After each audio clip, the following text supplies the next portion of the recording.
Taste the Daily. Madurai மாவட்டம் திருமங்கலத்தில் lorry ஓட்டுநர் மர்மமான முறையில் உயிரிழந்த சம்பவம் அதிர்ச்சியை ஏற்படுத்தியுள்ளது. கண்டுகுளம் கிராமத்தை சேர்ந்தவர் சூரிய பாலாஜி.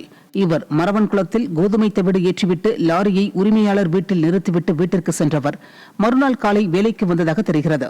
மறு அறிவிப்பு வரும் வரை நாகை மாவட்ட மீனவர்கள் கடலுக்கு மீன்பிடிக்க செல்ல வேண்டாம் என அறிவுறுத்தப்பட்டுள்ளது. சென்னை வானிலை ஆய்வு மையம் அறிவித்துள்ளபடி இன்று முதல் வட தமிழக கடற்கரை மற்றும் அதை ஒட்டிய பகுதிகளில் பலத்த காற்று வீசக்கூடும்.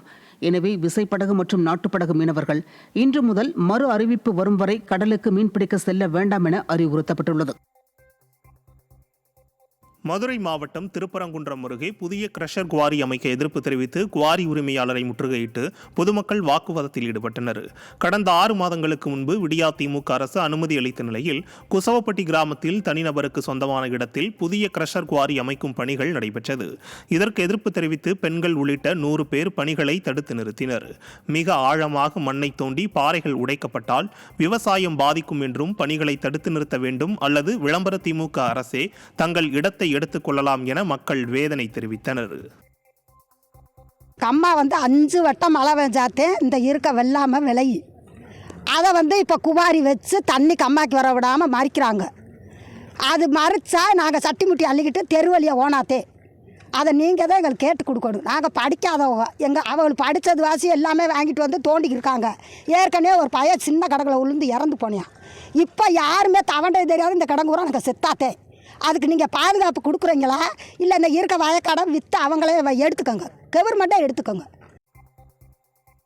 தருமபுரி மாவட்டம் வெள்ளவுளை ஊராட்சிக்குட்பட்ட அத்திமாநகர் கிராமத்தில் தார் சாலை அமைக்காததால் வரும் சட்டமன்ற தேர்தலை புறக்கணிக்கப் போவதாக அந்த பகுதி மக்கள் தெரிவித்தனர். தினந்தோறும் பள்ளி மற்றும் கல்லூரி செல்லும் மாணவர்கள் மற்றும் பொதுமக்கள் பயன்படுத்தும் சாலை குண்டும் குழியுமாக ஜல்லிக்கற்கள் பெயர்ந்துள்ளது.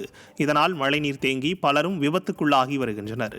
இதுகுறித்து புகார் அளித்தும் ஸ்டாலின் மாடல் அரசு அதிகாரிகள் நடவடிக்கை எடுக்காததால் வரும் சட்டமன்ற தேர்தலை புறக்கணிப்பதாக கிராம மக்கள் தெரிவித்தனர்.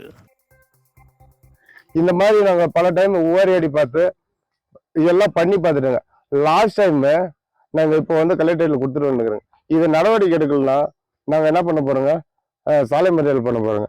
இல்லை அப்படி சாலை மறியல் பண்ணி தீர்வு இல்லைன்னா 2026 இது சட்டமன்ற எலெக்ஷனை புறக்கணிக்கிறோங்க எங்கள் ஊர் சார்பாக. சென்னை மாநகராட்சி முழுவதும் குடிநீர் மற்றும் கழிவு நீர் அகற்றும் திட்டத்தை விடியா திமுக அரசு முறையாக செயல்படுத்தாததால் குடிநீர் பிரச்சினை மற்றும் கழிவுநீர் தேக்கம் உள்ளிட்ட பிரச்சினைகளை மக்கள் எதிர்கொண்டு வருகின்றனர். இது தொடர்பாக சென்னை தேனாம்பேட்டை 9வது மண்டல அலுவலகத்தில் நடைபெற்ற மாதாந்திர குறைதீர்ப்பு கூட்டத்தில் மாநகராட்சியில் நிலவும் அவலத்தை பட்டியலிட்டு மக்கள் மனு அளித்தனர். இந்த கூட்டத்தில் பங்கேற்ற அசோக் நகரைச் சேர்ந்த ஸ்ரீதரன் என்பவர் தங்கள் வீட்டை சுற்றி 2 மாதமாக கால்வாய் அடைப்பு ஏற்பட்டுள்ளதாகவும் இதுகுறித்து பலமுறை அதிகாரிகளிடம் முறையிட்டும் நடவடிக்கை எடுக்கவில்லை என்றும் குற்றம் சாட்டினார். நம்ம வீட்டில் நம்ம ரோட்டில் ட்ரைனேஜ் ஓவர்ஃப்ளோ ஆகி லீக்கேஜ் ஆகி ரோடு ஃபுல்லாக தண்ணி நிற்குது. கிட்டத்தட்ட 1.5 மாதம் ஆகுது. இது வரைக்கும் அதை சரியே பண்ணலை. அப்பப்போ லாரியில் அந்த இதை எடுத்துகிட்டு போகிறாங்களே ஒழிய திருப்பி அதை எடுத்ததுக்கு ஒரு 4 மணி நேரத்தில் திருப்பி தண்ணி தேர்ந்துடும். வீட்டு வாசலில் தான் நிற்குது. வெளியில் ஸ்கூட்டர் எடுத்துகிட்டு வெளியில் போக முடியல. வெளியிலேயே எதுவுமே பண்ண முடியல. ஒரே நாத்தம்.